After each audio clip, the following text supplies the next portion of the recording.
E se o maior erro da história do futebol for a forma como calculamos a grandeza? E se, enquanto você está ocupado contando gols, recordes e troféus, estiver perdendo de vista a única coisa que decide tudo?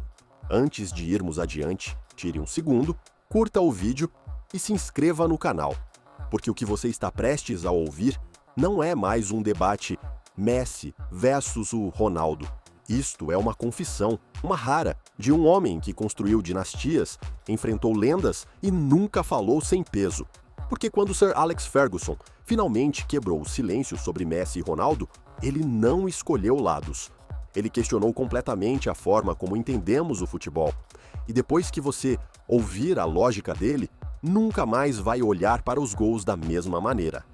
Para entender por que essas palavras importam tanto, você precisa entender quem está falando. Sir Alex Ferguson não é um comentarista de YouTube, não é um ex-jogador em busca de relevância. Ele é o arquiteto de uma das eras mais dominantes que o futebol já conheceu. Ao longo de quase 3 décadas no Manchester United, Ferguson enfrentou todo tipo de gênio. Finalizadores explosivos, jogadores elegantes, vencedores desesperados. Treinou vencedores da Bola de Ouro, desmontou grandes equipes, construiu sistemas que duraram mais do que as estrelas.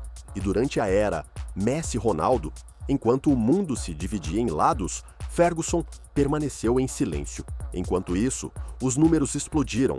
Messi, aos 38 anos, ainda no topo das tabelas, ainda ditando partidas com 71 participações em gols em uma única temporada, somando todas as competições. Cristiano Ronaldo, temporada após temporada, marcando 50 às vezes 60 gols, redefinindo a longevidade física e a obsessão com o placar.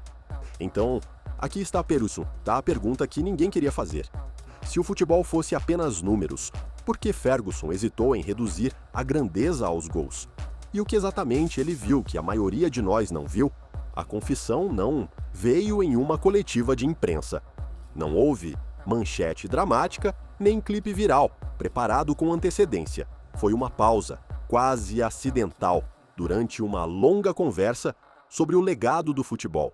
Quando perguntaram a Ferguson sobre a grandeza moderna, sobre se as estrelas de hoje sobreviveriam em eras passadas, ele fez uma pausa.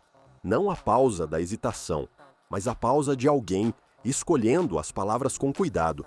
E então ele desviou a conversa dos gols, dos troféus, dos números. Falou de controle, de medo, de momentos em que todo um banco fica em silêncio porque um jogador toca na bola. Foi aí que a comparação se tornou inevitável. De um lado, Cristiano Ronaldo, o produto definitivo da obsessão. Um jogador que transforma chances em gols, pressão em combustível e a artilharia em um campo de batalha pessoal. Quando Ronaldo está em campo, os defensores pensam em uma coisa, a finalização. Do outro, Lionel Messi, um tipo diferente de ameaça. Uma que não se anuncia, uma que não espera pela bola, uma que muda a geometria do jogo antes mesmo de um gol ser marcado. Ferguson não disse que um era melhor, mas deixou uma coisa muito clara. Um jogador ataca o resultado, o outro ataca o jogo. E, para um treinador, isso não é a mesma coisa. Quando Ferguson disse que as pessoas estavam contando gols e deixando de lado o que decide a história, ele não estava sendo poético, estava sendo brutalmente prático. Para ele, o fator decisivo era o controle, não a posse de bola, não as estatísticas, controle sobre o medo. Ele explicou isso de uma forma que só um treinador poderia. Alguns jogadores esperam que o jogo lhes dê momentos, outros tomam os momentos e forçam o jogo a se adaptar ao redor deles. É aqui que a lógica dele se torna desconfortável, porque os gols, por mais espetaculares que sejam, geralmente chegam no fim de uma sequência. São conclusões, mas a dominação acontece antes do gol. A presença de Messi muda onde os defensores se posicionam, muda quando os meio-campistas pressionam, muda como um lateral hesita por meio segundo, e meio segundo no nível de elite é uma eternidade. Ferguson descreveu isso como autoridade silenciosa, sem gestos, sem exigências, sem bater no peito, apenas a sensação constante de que a partida e está escapando das suas mãos. Ronaldo, em contraste, representa o perigo visível. Você vê ele chegando, você se prepara, dobra a marcação, bloqueia, sobrevive até não sobreviver mais. E aqui está a verdade desconfortável que Ferguson apontou. Como defensor, você teme sofrer um gol. Como treinador, você teme perder o controle do jogo. Um medo é o placar, o outro é o colapso da partida em si. E a história, insistiu Ferguson, lembra do segundo por mais tempo. É aqui que a visão de Ferguson deixa de soar como uma opinião e começa a soar como um padrão. O futebol sempre lembrou dos artilheiros, mas também lembrou dos controladores. Pense no Dapaikokoskiu, jogadores que os treinadores mais temiam, não por uma única ação, mas por tudo o que eles desorganizavam. Johan Cruyff não apenas marcava gols, ele reorganizava o espaço. Xavi não apenas passava, ele sufocava os adversários com ritmo. Zinedine Zidane não perseguia números, ele os impunha. Ferguson já havia enfrentado esses arquétipos antes. Reconheceu o padrão imediatamente. Grandes artilheiros quebram recordes. Grandes controladores quebram sistemas. Por isso, aos olhos de Ferguson, Messi se encaixa em uma linhagem que transcende eras. Ele tira as equipes da posição sem sequer tocar na bola. Cria pânico por meio da inevitabilidade. Ronaldo, por outro lado, pertence a uma categoria histórica diferente. O predador do topo, o finalizador definitivo, o homem que sobrevive às eras adaptando seu corpo, seu posicionamento, seu papel. A história respeita isso, mas teme algo mais. Os treinadores podem desenhar esquemas para limitar chutes, podem sacrificar jogadores para bloquear zonas, podem aceitar a pressão. O que eles não conseguem planejar é um jogador que, silenciosamente, vence o pulso do jogo.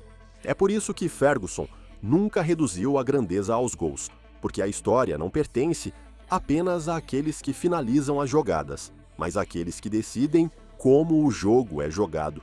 É aqui que a confissão de Ferguson se torna quase desconfortável para o futebol moderno, porque hoje tudo é medido. Mapas de calor, gols esperados, toques na área, passes por jogo. Os torcedores modernos leem estatísticas da mesma forma que os treinadores antes liam a partida. E ainda assim, o alerta de Ferguson atravessa diretamente essa obsessão. Os dados dizem o que aconteceu, raramente explicam por que todo mundo entrou em pânico antes de acontecer. A influência de Messi muitas vezes aparece invisível nos gráficos. Um defensor dá 2 passos para trás em vez de pressionar. Um meio-campista se recusa a sair da sua zona. A linha defensiva recua 5 metros sem nenhuma instrução. Essas decisões não contam como assistências, não são registradas como passes-chave, mas decidem partidas antes mesmo de a última bola ser jogada. Ronaldo, por outro lado, domina o mundo dos dados. Seus números são inegáveis, seu impacto explode nos momentos decisivos. E, em uma economia do futebol construída sobre sinais e resultados, isso é poderoso. Mas o ponto de Ferguson nunca foi escolher lados. Foi uma questão de perspectiva. Se o futebol for reduzido aos resultados, o caso de Ronaldo é avassalador. Se o futebol for entendido como um sistema vivo, Messi se torna mais difícil de medir e mais difícil de substituir. E é por isso que esse debate se recusa a morrer. Porque um se encaixa perfeitamente na era dos dados, o outro expõe seus limites. Então, talvez Sir Alex Ferguson não tenha encerrado o debate Messi-Ronaldo. Talvez ele o tenha tornado mais profundo e mais desconfortável, porque uma vez que você para de contar gols e começa a observar o controle, o futebol muda de forma. Um jogador conquista os placares, o outro conquista os jogos. E a história lembra de ambos, mas não da mesma maneira. Agora a pergunta é sua. A grandeza pertence ao homem que termina da história ou àquele que a escreve antes de qualquer outro tocar na bola? Conte pra gente o que você acha nos comentários. Curta o vídeo, compartilhe com alguém que ainda acredita que futebol é só sobre gols e se inscreva porque o próximo silêncio que for quebrado pode mudar tudo.